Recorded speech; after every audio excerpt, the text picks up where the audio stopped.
মানে বিশ্বাস করা যায় যে এত সুন্দর নাকি আমাদের গাজল ব্লকের ফুড ক্যান্টিন। দেখো তোমাদের কথা আমি বলতে পারছি না, তবে এই নতুন ক্যান্টিনের প্রথম দর্শনে আমি কি ভেবেছিলাম বলো তো, যে ব্লকের ভিতর আবার রেস্টুরেন্ট কেন খুললো। এটা কোনো প্রমোশনাল ভিডিও না কিন্তু, হ্যাঁ। তো আমি তোমাদেরকে পার্সোনালি সাজেস্ট করব যে ব্লকের মেইন গেট দিয়ে ঢুকেই এই ধরো 10 থেকে 15 বা 20 পাই ধরলাম, ততটা এগিয়ে তোমরা হাতের ডান দিকে একটু তাকিও। কিছু খাওয়া দাওয়া করো কিংবা না করো, তবে এই ক্যান্টিনের লুকটা তোমাদের ভীষণ পরিমাণে পছন্দ হবে। আর যদি আমার মতো হও তাহলে তো ছবি তোলার লোভে ক্যান্টিন থেকে এক কাপ চাও অর্ডার করে খেয়ে নিবে। না দেখো, আমি সত্যি বলছি যে এখানে টেবিল থেকে শুরু করে হাত ধোয়ার বেশি, রান্নাঘরের সমস্ত সরঞ্জাম, তারপর হচ্ছে তোমার দেওয়ালের কালার, মানে ওই ক্যান্টিনের ভিতরে ঢুকে তোমরা যদি সব কিছু খুঁটি নাটি চোখ দিয়ে পর্যবেক্ষণ করো কিনা, তাহলে বুঝতে পারবে যে একটা ফ্যান্সি ফ্যান্সি ব্যাপার তো ভাই আছে। আর আমি এই ভিডিওতে কিন্তু একটু ভয়ে ভয়ে ভয়েস ওভার দিচ্ছি, ঠিক আছে? কারণটা তোমাদেরকে আমি শেষের দিকে বলছি কেন। তারও আগে দেখো, এটা হচ্ছে আমার দিন। হ্যাঁ, দিন বলতে বোঝায় হচ্ছে আমার মায়ের মা, তবে এটাই আমার যমরাজ আর এটাই আমার ভগবান আর এটাই আমার হাইকোর্ট। এবার দিনের সূত্রেই আমার ক্যান্টিনে যাওয়া হয়। আর সেদিন আমি ক্যান্টিনে গিয়ে ভেতর না বোকা সেজে গিয়েছি। আচ্ছা, আমি তোমাদেরকে এতক্ষণ যতগুলো কথা বললাম আমি কিন্তু সেগুলো তোমাদেরকে আমার ভাষাতেই বললাম, হ্যাঁ, যাতে তোমাদের বুঝতেও একটু সুবিধা হয় আর আমার বোঝাতেও একটু সুবিধাই হয়। এবার আমি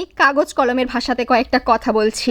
কালকে অর্থাৎ 31শে অক্টোবর শুক্রবারে আমাদের গাজল ব্লকের ফুড ক্যান্টিন, যার নাম হচ্ছে অদ্বিতীয়া খাদ্য ছায়া, এর ফিতে কেটে আনুষ্ঠানিকভাবে শুভ উদ্বোধন করেছিলেন হচ্ছে আমাদের মালদার পিডি অ্যান্ড ডিআরডিসি আধিকারিক। আর সাথে উপস্থিত ছিলেন আমাদের গাজল ব্লকের বিডিও স্যার এবং অন্যান্যরা। আর এতটুকু যে আমি কথাগুলো বললাম কিনা, এগুলো কিন্তু আমাকে আমার দিনই শিখিয়ে দিয়েছে। হ্যাঁ, আসলে আমি যখন ওখানে দুটো পুলিশকে এবং আমাদের বিশিষ্ট এবং সম্মানীয় ব্যক্তিদের দেখলাম, তার উপরে আবার কয়েকজন খবরের চ্যানেলের সাংবাদিকও ছিল ওখানে। সবার থেকে আমি ওখানে বয়সে, কাজে, এমনকি সম্মানেও ছোট ছিলাম। মানে আমার ব্যাপারটা একবার বুঝতে পারছো সেই সময়টা কি হচ্ছিল। এখন তোমরা আমার মতো ব্লগার এবং রিপোর্টারের ভিতর তফাৎটা তো জানো আশা করি। মানে ওনাদের দেখে তখন কিন্তু আমি সত্যি ভয় পেয়ে গিয়েছি। দেখো, সব জায়গায় তো আর সব রকমের কথাবার্তা চলে না। মানে আমি কঠিন শব্দের জিনিসগুলো তোমাদেরকে বিশ্লেষণ করতে পারবো না, তবে মন থেকে কিন্তু আমি আবার চাই যে কোথাও নতুন, সুন্দর কিংবা অন্য রকমের কোনো জিনিস দেখলে সেটা ভিডিওর মাধ্যমে তোমাদের সামনে তুলে ধরার। আর একটু তোমাদেরকে আমি বলি যে আমার ভিডিওগুলির কিন্তু কোনো নির্দিষ্ট বয়স সীমা নেই। আমি আমার ভিডিওগুলিকে সবসময় এমন ভাবে করার চেষ্টা করি যে সেটা 10, 20, 30 কিংবা 50 সমস্ত রকমের বয়সের লোকই দেখে উপভোগ করতে পারবে। তবে নির্দিষ্ট